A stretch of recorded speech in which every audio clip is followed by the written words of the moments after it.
This happened a couple years ago, and a few months after COVID had started. I started to work from home while my wife was HR at a local chain grocery store. We have a daughter together, who at the time was 7. I was sitting at my desk, which was in the living room downstairs, and my daughter had been out of school for a few minutes, and I could hear her playing upstairs. I have home security cameras set up to an app on my phone that can see a live feed, though I never really feel the need to use them, as I trust when my daughter's in school she's actually paying attention. Plus, my job is very stressful sometimes, and I can't really shift my focus most days.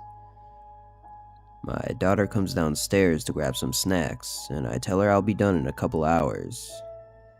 She goes back upstairs, and all is well and normal. I'm in the middle of writing a report when I hear my daughter talking, which wasn't too weird until I hear a faint voice talking back. I know it wasn't my daughter's voice, it sounded like a man.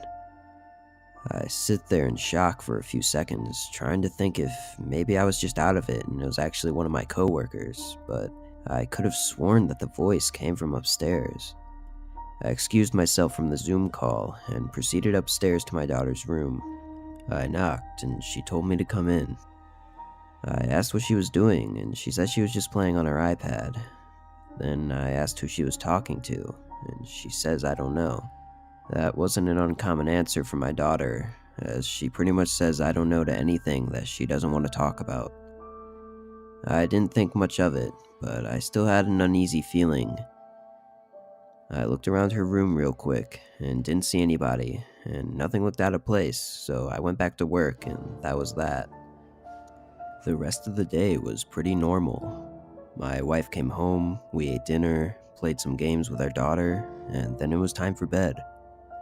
I thought about telling my wife the entire day, but kept fighting with myself, as I had no clue what I really heard, and I kept reasoning with myself that maybe it was just one of my coworkers, or some other voice from one of their screens, or maybe even the game that my daughter was playing on her iPad. I had no reason to believe that there was someone else upstairs, as I had a view of her room from my desk, and I even went up there and checked. I decided that if I heard anything again, I'd tell my wife, but I didn't want to freak her out for no reason. We both tucked in our daughter and said our goodnights, then went to bed. That night, I had terrible dreams, and I kept going in and out of sleep, hearing voices and feeling pressure on all parts of my body. A kind of sleep paralysis, maybe. In these states of being sort of awake, I could almost make out a male voice speaking, but I couldn't really make any sense of the words he was saying. I awoke in a state of panic as I realized the sun was coming up.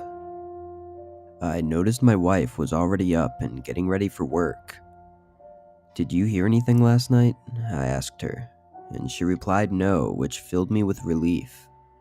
She asked me why, and I told her that I think I just experienced some weird kind of sleep paralysis, which I'd never had before. She made sure I was okay before logging our daughter into school for the day and then heading out. I get ready for work myself, as I only have about an hour to eat breakfast and shower and try and forget last night's nightmare. It's Friday, and I'm just ready for the weekend. The day treads on as slow as humanly possible, and I can barely even stay awake.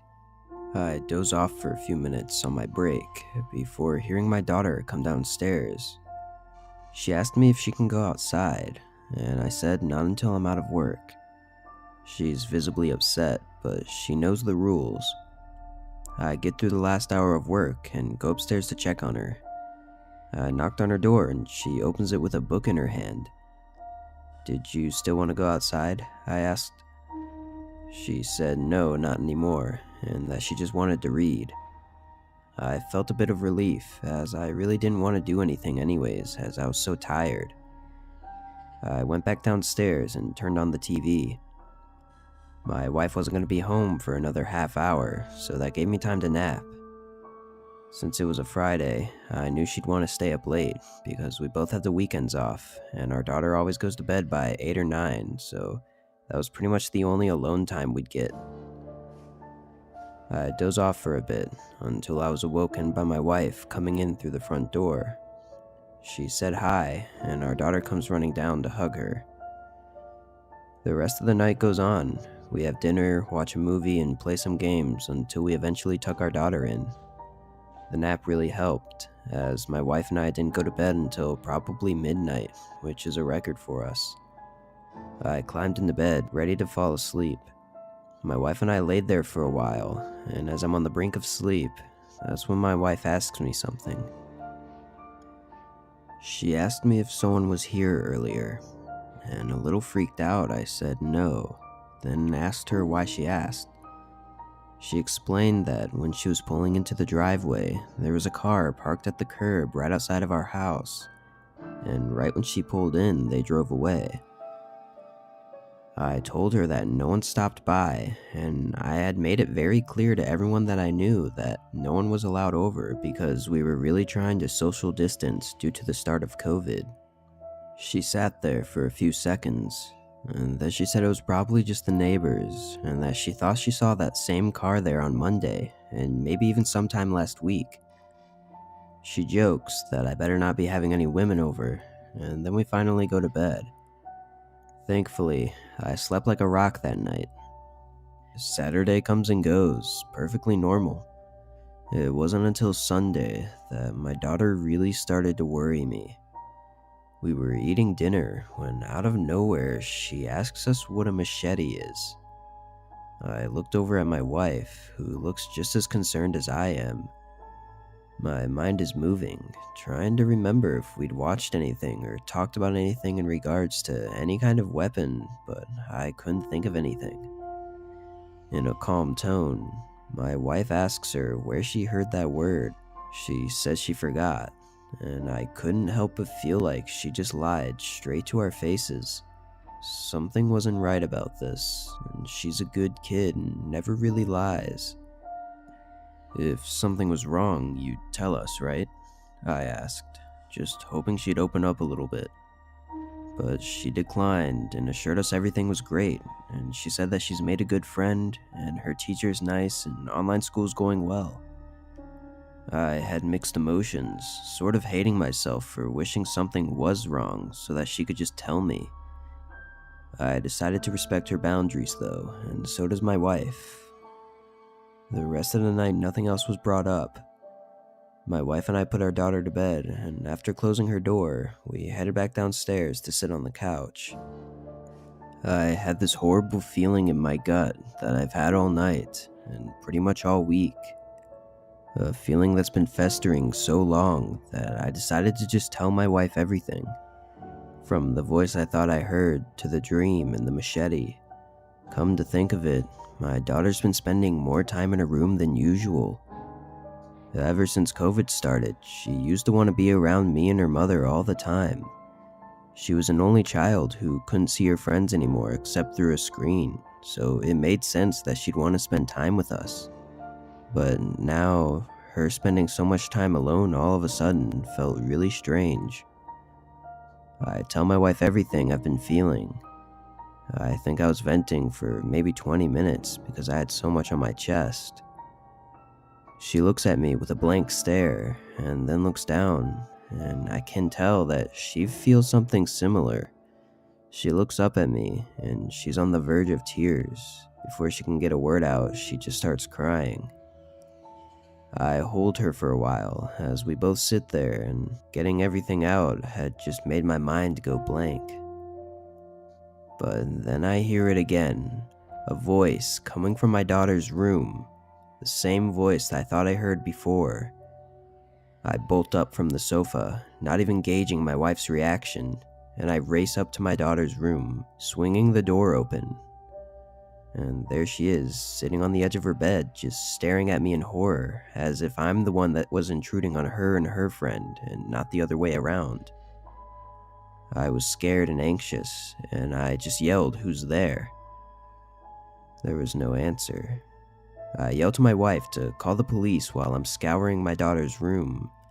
I look under her bed and in her closet and under piles of stuffed animals, and there's nothing. I checked out the window to see if anyone was down there, and there was no one. This didn't make any sense. And that's when I heard my wife ask my daughter something that turned my entire world upside down. "Is it coming from the camera?" I turn around, and my daughter hesitantly nods her head. The camera.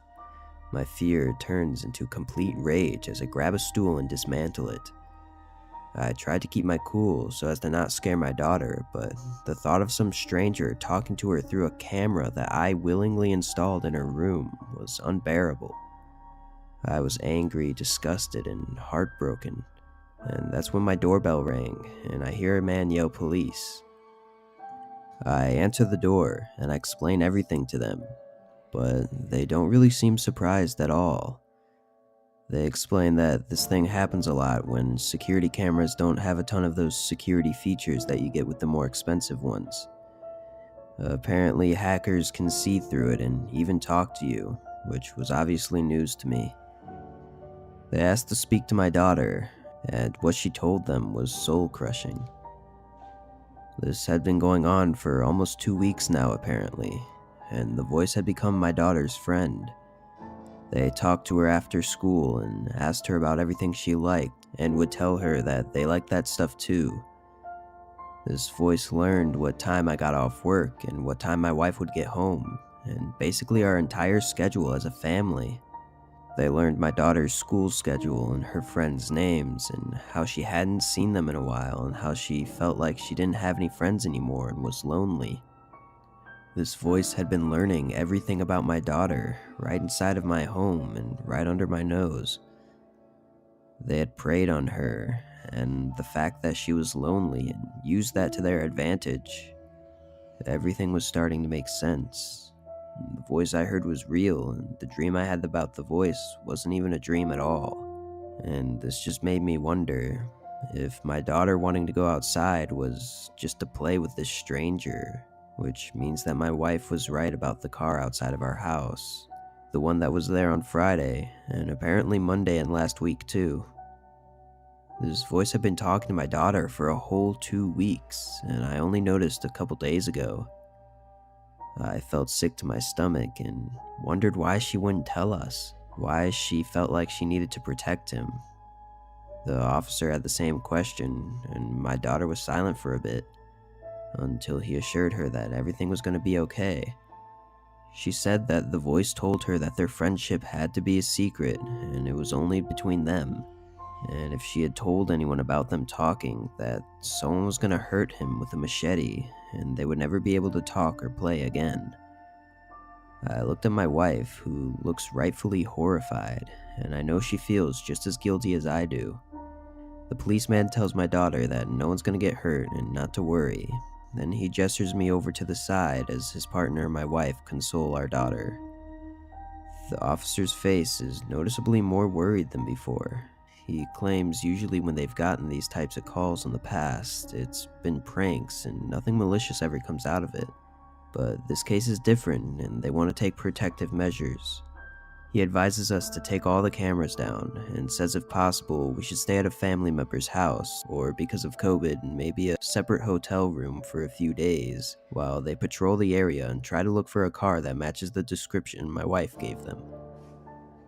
After that night, my brother took us in for a couple weeks and we kept in contact with the police for a few months, but unfortunately nothing ever came of the incident. It took a while after that whole thing to feel safe in my home again, and I know my wife feels the same way.